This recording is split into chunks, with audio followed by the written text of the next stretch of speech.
آ گیا ہے کہ اللہ رب العالمین نے ہمیں پیدا کیا اور اللہ کے لوٹ کے جانا ہے، ظاہر بات ہے کہ مقصد تخلیق انسانیت، انسان کے پیدا کرنے کا مقصد کیا ہے، یہ اللہ سے پوچھنا پڑے گا۔ ہم نہیں بتا سکیں گے، یہ نہیں بتا سکیں گے، وہ مولانا بھی نہیں بتا سکیں گے، اسی رب سے پوچھنا پڑے گا جس رب نے ہم کو پیدا کیا۔ اے میرے رب تو بتا کہ تو نے ہم کو دنیا میں کیوں پیدا کیا؟ ہے بات کی نہیں؟ تو اللہ تعالیٰ قرآن کریم میں فرماتے ہیں وَمَا خَلَقْتُ الْجِنَّ وَالْإِنسَ إِلَّا لِيَعْبُدُونَ مَا أُرِيدُ مِنْهُمْ مِنْ رِزْقٍ وَمَا أُرِيدُ أَنْ يُطْعِمُونَ إِنَّ اللَّهَ هُوَ الرَّزَّاقُ ذُو الْقُوَّةِ الْمَتِينُ۔ روزی کے لیے نہیں بھیجا، ہم خود کھلاتے، روزی دینے والے ہم نے بھیجا ہے انسان کو، جنات کو، تاکہ وہ میری اطاعت کرے۔ لیعبدون یا لیطیعون کے معنی میں عبادت اور چیز ہے، اطاعت اور چیز ہے۔ نماز 5 وقت پڑھ لیا، عبادت ہو گئی۔ رمضان کا روزہ رکھ لیا، عبادت ہو گئی۔ حج فرض ہوا، حج کر لیا، عبادت ہو گئی۔ صاحب نصاب ہوئے، ہم نے زکوٰۃ ادا کر دیا، عبادت ہو گئی۔ یہ عبادت ہے، طاعت نہیں۔ طاعت کسے کہتے ہیں؟ سوال پیدا ہوتا ہے کہ جب لیعبدون لیطیعون کے معنی میں مفسر لکھتا ہے وہاں حضرت عبداللہ بن عباس رضی اللہ عنہ، یہ مولوی نہیں آج کا، حضرت صلی اللہ علیہ وسلم کے چچاداد بھائی، سگے چچاداد بھائی، وہ کہتے ہیں لیعبدون اے لیطیعون۔ لیعبدون یہاں لیطیعون کے معنی میں ہے، ہم نے انسان جنات کو پیدا کیا تاکہ وہ میری اطاعت کرے۔ معلوم ہے عبادت کچھ اور چیز ہے، اطاعت کچھ اور چیز ہے۔ تو اب پوچھنا پڑے گا پھر اللہ سے کہ یا اللہ بتائیے اطاعت کسے کہتے ہیں؟ جھگڑا ختم کر رہے ہیں، جھگڑا ختم کر رہے ہیں، جھگڑا آپ ایک ہی طرف لے چلے، ایک طرف جھگڑا۔ اللہ ہی سے پوچھ لیا جائے کہ یا اللہ پھر اطاعت کسے کہتے ہیں؟ خوب غور سے سننا ہماری بات نہیں۔ تو اللہ نے بتا دیا من یطع الرسول فقد اطاع اللہ۔ ہم تو خالق ہیں، رب ہیں، پیکر انسانی میں آ نہیں سکتے، انسان بن نہیں سکتے، ہم تو بے عیب ہیں اور لا ریب ہیں۔ ہماری اطاعت کیسا انسان ہم چاہتے ہیں، کیسا عبد چاہتے ہیں، کیسا بندہ چاہتے ہیں، کیسا محبوب چاہتے ہیں، کس لیے ہم نے تم کو بھیجا ہے، وہ اس لیے ہم نے تم کو بھیجا ہے تاکہ تم میرے اطاعت گزار بندے بن جاؤ۔ اور ہم آ کے بتا سکتے نہیں، تمہارے اندر طاقت نہیں ہم کو دیکھنے کی، ہم کو سننے کی اور سمجھنے کی، اس لیے ہم نے اپنی رضا، اپنی خوشی اور اطاعت کا ایک ایسا بہترین پہلا اور آخری نمونہ بھیج رہا ہوں محمد رسول اللہ صلی اللہ علیہ وسلم کی شکل میں، کہ اگر تم خدا کے اطاعت گزار بننے چاہتے ہو تو رسول کے اطاعت گزار بن جاؤ، خدا کے اطاعت گزار خود بخود بن جاؤ۔ بے شک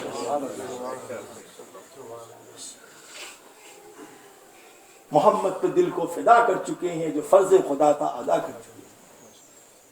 ہماری نمونہ بنائے گئے آقائے نامدار، مدینے کے تاجدار، ہماری آنکھوں کا نور، دل کا سرور، حضرت محمد رسول اللہ صلی اللہ علیہ وسلم۔ اب کیا سمجھ میں آیا کہ اللہ نے ہم کو بھیجا اپنی عبادت کے لیے اور اپنی طاعت کے لیے، اور عبادت اور طاعت وہ مقبول ہے جو اللہ کے رسول نے بتایا اور کر کے دکھلایا۔ تو مقصد تخلیق انسانیت کیا طے ہوا؟ مقصد تخلیق انسانیت طے ہوا اللہ کی اطاعت، اور اطاعت کہتی ہے 24 گھنٹے کی زندگی کو اللہ کی مرضی کے مطابق چلانا۔ کھانا، پینا، اٹھنا، بیٹھنا، چلنا، پھرنا، ہنسنا، بولنا، رونا، شادی، بیاہ، موت، انفرادی زندگی، اجتماعی زندگی، سفر، حضر، خلوت، جلوت، یہ سب ہماری آئینہ بن جائے نبی اکرم جناب رسول اللہ صلی اللہ علیہ وسلم کی، تو گویا ہم نے دنیا میں آنے کا مقصد پورا کر دیا۔ اچھا حضرت جی اب تو یہ تو ایک مسئلہ اور بتائیے، کیا کہ انسان اللہ کے قریب کیسے ہوتا ہے؟ تو میں نے بتا دیا اطاعت کرنا، 24 گھنٹے ہمارے نبی کی اطاعت کرو، ہماری اطاعت ہوگی۔ اس میں اہم کیا چیز ہے جس کو ہم پکڑ لیں؟ یہ بازار میں رہنے والا، یہ اسکول میں پڑھانے والا، یہ مدرسوں میں پڑھانے والا، یہ تجارت کرنے والا، یہ اسکولوں میں یونیورسٹیوں میں پڑھانے والا، یہ بیچارہ 24 گھنٹے کیسے اطاعت کرے گا؟ کھائے گا نہیں، پیے گا نہیں، سوئے گا نہیں، کمائے گا نہیں، تو کیسے کرے گا؟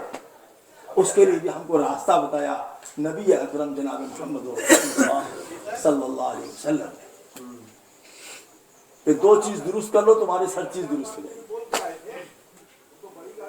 2 چیز اندر کی درست کر لو، 2 چیز باہر کی درست کر لو، تم بالکل بہترین انسان بن جاؤ گے، اور قرآن کی زبان میں عبد الرحمن بن جاؤ گے، قرآن کی زبان میں تم سچے انسان بن جاؤ گے، سچے مومن بن جاؤ گے، سچے امتی بن جاؤ گے۔ 2 اندر کی چیز درست کر لو، 2 باہر کی چیز درست کر لو۔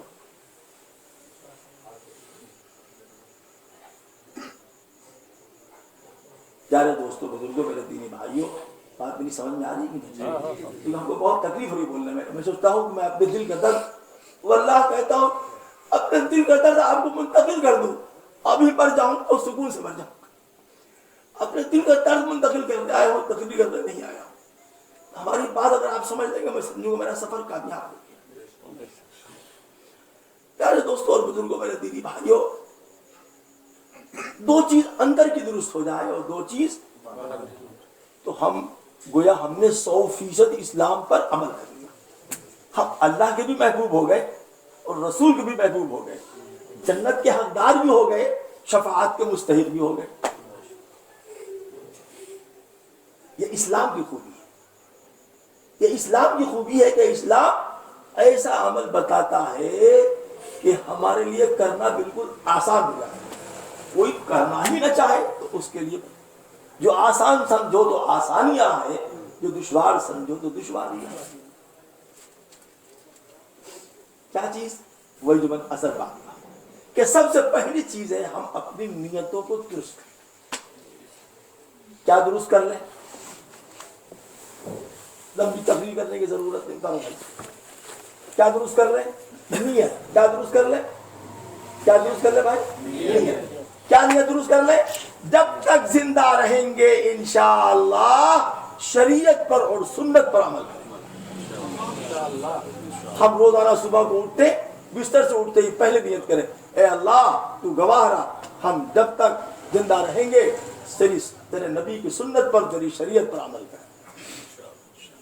جب ہم اس کو صبح شام کہیں گے، سوتے وقت کہیں گے، اٹھتے وقت کہیں گے، تو یہ ہمارا حال بن جائے گا، یہ ہمارا مزاج بن جائے گا، یہ ہماری طبیعت بن جائے گی۔ اب جب ہمارا مزاج یہ بنے گا کہ اللہ کی رضا کے لیے کرنا ہے اور نبی کی سنت کے مطابق کرنا ہے، تو ہنسنا بھی عبادت ہو جائے گا، اور رونا بھی عبادت ہو جائے گا، اور تجارت بھی عبادت ہو جائے گی، حبیبی سے مذاق کرنا بھی عبادت ہو جائے گا، اور اللہ کے لیے لڑنا بھی عبادت ہو جائے گی، اور ہر کام جو ہم کو 24 گھنٹے پیش آتا ہے دین یا دنیا کا، سب کی سب طاعت، سب کی سب عبادت۔ کیا نیت کرنے میں پیسہ لگتا ہے؟ نیت کرنے میں کیا 1 لاکھ روپے لگتا ہے؟ دینا پڑتا ہے کچھ؟ کیا یہ تو ہمارا قلب کا فعل ہے، اللہ جانے اور ہم جانے۔ میں نے سنا ذرا اثر بات آپ کو قصہ کہ ایک دن حضرت سیدنا نظام الدین اولیاء رحمت اللہ علیہ نے ایک دیگ بریانی پکوایا اور غربا کو کھلا دیا۔ آپ میں سے بہت سے لوگ نئے چہرے اس لیے دوبارہ سنا رہا ہوں۔ ٹھیک اسی وقت روڑکی کے گاؤں میں کنویں کی ایک بیل پر بیٹھے ہوئے ان کے بھانجے حضرت شیخ سیدنا علاء الدین صاحب الکلیری نے سوچا کہ لاؤ آج ہم بھی اپنے سرکار کے لیے کچھ ایصال ثواب کریں، کچھ پہنچائیں۔ گئے، مٹی کا ایک مٹکا تھا، اس میں سے اتنا چنا نکالا اور پلیٹ پہ رکھا، اور باہر ایک غریب کھڑا تھا اس کو دے دیا۔ نیت کر لیا، یا اللہ یہ سرکار میرے سرکار کو اس کا ثواب پہنچے۔ رات کو آقا نامدار مدینے کے تاجدار ہماری آنکھوں پر حضرت محمد رسول اللہ صلی اللہ علیہ وسلم کو سیدنا نظام الدین اولیاء نے خواب دیا اور کیا کہا؟ نظام الدین تمہاری بریانی سے صابر کا چنا بڑھ گیا، تمہاری بریانی سے صابر کا چنا بڑھ گیا۔ یا رسول اللہ یہ کیا بات ہے؟ کہ ماموں کا بھانجا بڑھ گیا ماموں سے. ماموں بھی تھے داماد بھی تھے, وہ داماد بھی تھے ماموں بھی تھے بھانجے بھی تھے.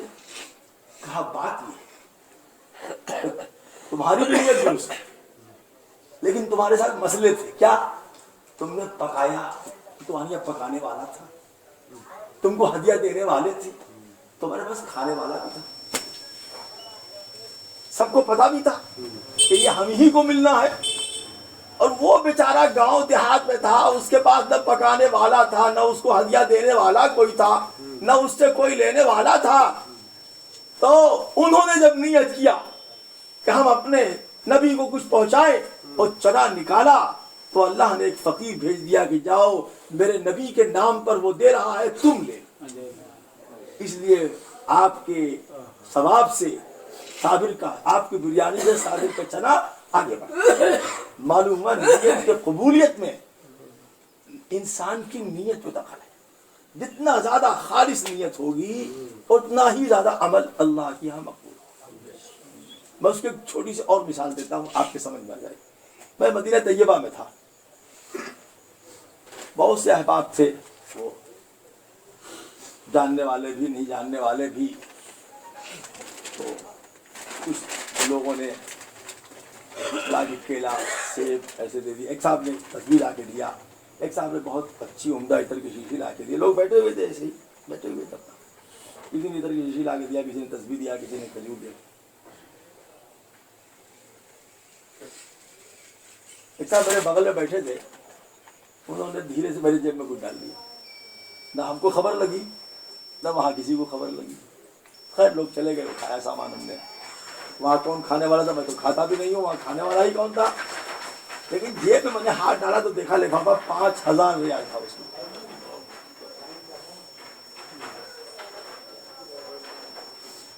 میں سوچا یا اللہ, میں تو ہندوستان واپس ہونے والا ہوں, میرے پاس کل 200 ریال ہے, یہ 5,000 ریال کس نے دیے؟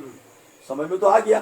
لیکن جو بات میں آپ کو بتانا چاہتا ہوں وہ یہ سب سچے تھے دینے والے, کیلا دینے والے, سیب دینے والے, تسبیح دینے والے, عطر دینے والے, رومال, سب سچے تھے. اور وہ دینے والا سب سے اچھا تھا. انہوں نے سوچا کسی کو خبر نہ لگے, صرف میرے رب کو خبر لگے, اور یہ جب جیب میں ہاتھ ڈالے تو ان کو خبر لگے.